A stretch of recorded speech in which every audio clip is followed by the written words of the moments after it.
Student उम्मीद करता हूँ खैरियत से होंगे। हाजिर हूँ एमएफ इंग्लिश सेंटर से। तो आज जो हमारी एक्सरसाइज है वो है एक्सरसाइज नंबर 1 और जो यूनिट है वो है 4.1 और ये जो चैप्टर है वो है द ग्रेट विजनरीज। तो स्टूडेंट मैं आपको पहले ही बताता चलूँ कि मैं इस चैप्टर पे वीडियो अपलोड कर चुका हूँ, तो वो आप चैप्टर जाके देख सकते हैं। 15 से 20 मिनट की वीडियो है जिससे आपको एक्सरसाइज समझने में बहुत ज़्यादा आसानी होगी।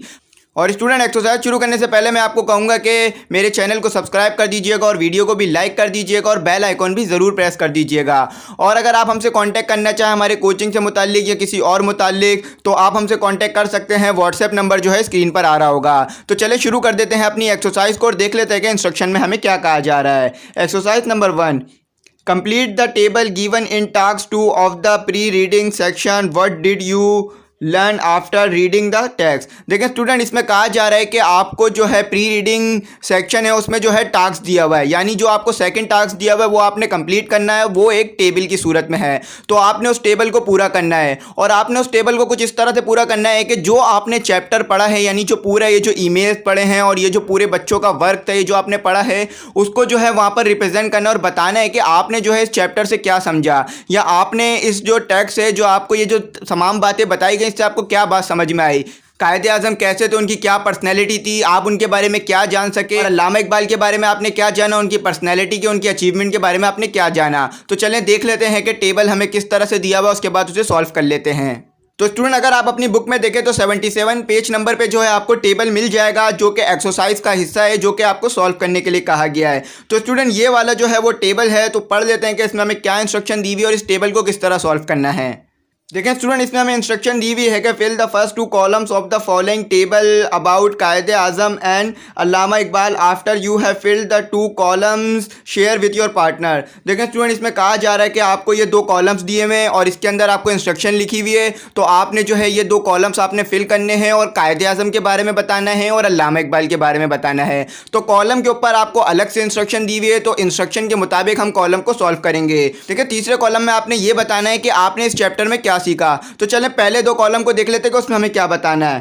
स्टूडेंट हमारे पास जो फर्स्ट कॉलम है उसमें लिखा हुआ है कि what I think I know, यानी क्या आपने जाना और क्या आपको लगता है, यानी कायदे आज़म क्या करना चाहते थे, उनकी क्या विजन्स थे और अल्लामा इकबाल क्या करना चाहते थे, तो आपने उसके बारे में क्या जाना। तो दूसरा कॉलम देख लेते हैं कि what I wanted to know, यानी आप अल्लामा इकबाल के बारे में क्या जानना चाहते हो, आप कायदे आज़म के बारे में क्या जानना चाहते हो, यानी उनकी ज़िंदगी बहुत बड़ी है, बहुत वसी है, वो एक ग्रेट विजनरीज हैं, वो दोनों जो है ग्रेट विजनरीज हैं, तो आप उन दोनों के बारे में क्या जानना चाहते हैं। और तीसरा जो लिखा हुआ है व्हाट आई लर्न, यानी आपने इस चैप्टर से क्या पढ़ा, आपने इस चैप्टर से क्या सीखा, आपको क्या समझ में आया। तो चले ये जो है सॉल्व कर लेते हैं और देख लेते हैं कि इसका क्या आंसर है। देखें स्टूडेंट, जैसा कि आप देख सकते हैं कि आपके सामने जो है टेबल बना हुआ है और इस टेबल को जो है मैंने सॉल्व कर दिया है, जिसे मैं अभी आपको पढ़ के बता देता हूं। तो आपने एज इट इज़ जो है अपनी नोटबुक में यानी कॉपी में उतारना है और अपने पार्टनर के साथ शेयर करना है। और आपने ये भी देखना है कि आपके पार्टनर ने क्या लिखा है, क्योंकि आपको इंस्ट्रक्शन में ये भी कहा गया था कि आपने जो है अपनी इन्फॉर्मेशन जो अपने पार्टनर के साथ शेयर करनी है।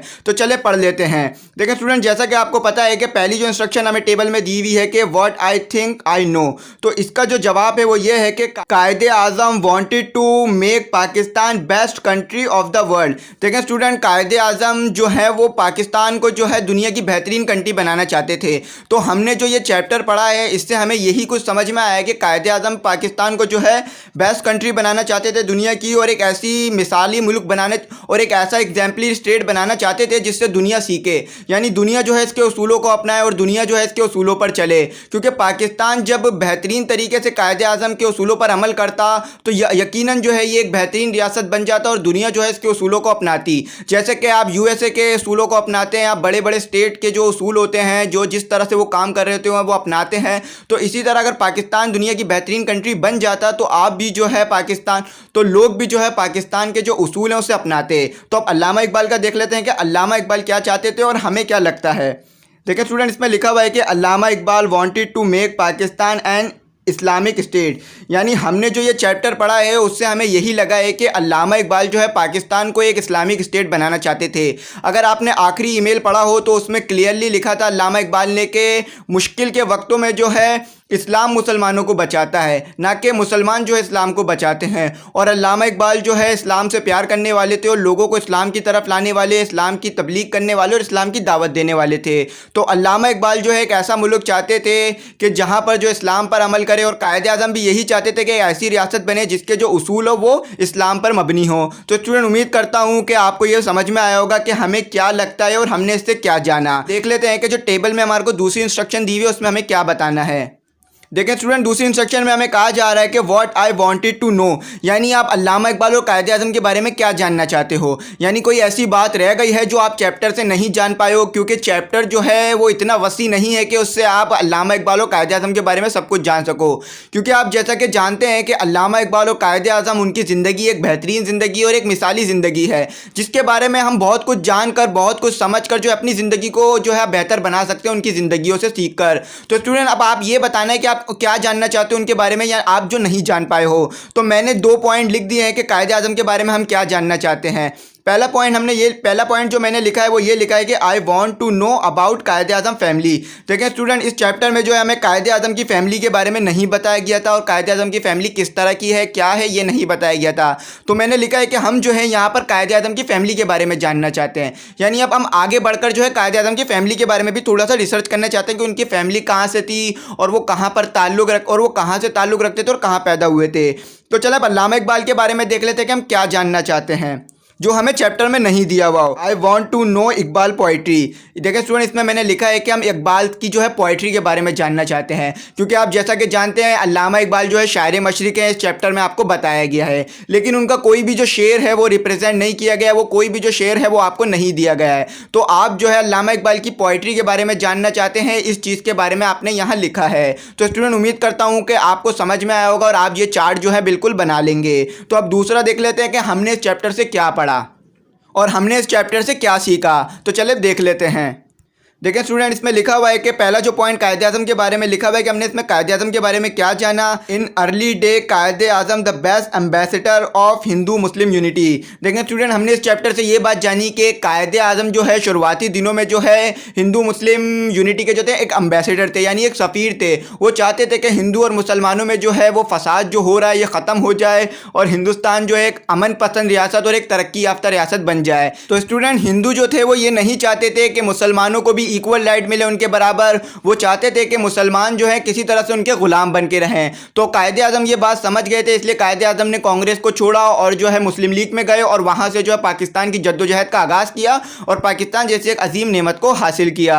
देखिए स्टूडेंट, पाकिस्तान को नेमत कहने का मकसद ये है क्योंकि यहाँ पर जो है हमें आज़ादी हासिल है। यहाँ पर जो है हम इस्लाम के ऊपर पूरे मुकम्मल तरीके से अमल कर सकते हैं, अपनी इबादतों को कर सकते हैं और अपनी तिजारतों को कर सकते हैं। तो स्टूडेंट, हमने कायदे आज़म के बारे में यही जाना कि कायदे आज़म जो है शुरुआती दिनों में कांग्रेस में थे, उसके बाद वो जो है मुस्लिम लीग में आए और वो एम्बेसडर थे हिंदू मुस्लिम यूनिटी के। तो स्टूडेंट, उम्मीद करता हूँ आपने भी यही सब कुछ पढ़ा हो और आपको समझ में आया हो। अगर आपने चैप्टर नहीं पढ़ा है तो एक बार चैप्टर भी देख लीजिए। और अब अल्लामा इकबाल के बारे में देख लेते हैं कि हमने अल्लामा इकबाल के बारे में क्या नई बात जानी इस चैप्टर से। Allama Mohammad Iqbal was also a barrister. देखें स्टूडेंट, हमने अल्लामा इकबाल के बारे में ये बात जानी कि अल्लामा इकबाल एक बैरिस्टर भी थे, यानी वो एक कानूनदान भी थे। जैसा कि हम लोग सब जानते हैं कि अल्लामा इकबाल जो है शायर मशरिक हैं, लेकिन आप शायर मशरिक होने के साथ साथ आप जो है एक बैरिस्टर भी थे, यानी कानूनदान भी थे और आप कानून को भी जानते थे। और भी हमने इसमें बहुत सारी बातें जानी है अल्लामा इकबाल के बारे में, कायदे आज़म के बारे में, लेकिन जो है वो बहुत लंबा हो जाएगा इसमें आपको बताना। तो इसलिए मैंने चंद पॉइंट आपको बता दिए हैं कि हमने उनके बारे में जो बुनियादी तौर पर क्या जाना, जो बिल्कुल नया था। तो स्टूडेंट, उम्मीद करता हूँ आपको ये समझ में आया होगा। अगर फिर भी कोई गलती, क्यूरी या डिफ़िकल्टी रह गई हो तो कमेंट सेक्शन में ज़रूर मैसेज कर दीजिएगा और इसके बाद जो हम अपनी एक्सरसाइज नंबर 2, 3, 4 और आगे भी सो ऑन सॉल्व करेंगे। तो स्टूडेंट, चैनल को सब्सक्राइब ज़रूर कर दीजिएगा और बेल आइकन को भी ज़रूर प्रेस कीजिएगा ताकि आने वाली वीडियो भी आपको मिल सके। और अगर अभी तक आपने पुरानी वीडियोस नहीं देखी हैं तो वो भी देख लीजिए, जिससे जो है आपका पुराने चैप्टर भी अच्छे हो जाए और आपकी 9 की तैयारी अच्छी हो जाए और आपके नंबर जो है और अच्छे आ सकें। और अगर आप हमसे कॉन्टैक्ट करना चाहें हमारे कोचिंग से मुताल्लिक या किसी और मुताल्लिक, तो व्हाट्सएप नंबर स्क्रीन पर आ रहा होगा, तो आप हमसे कॉन्टैक्ट कर सकते हैं। Thanks for watching.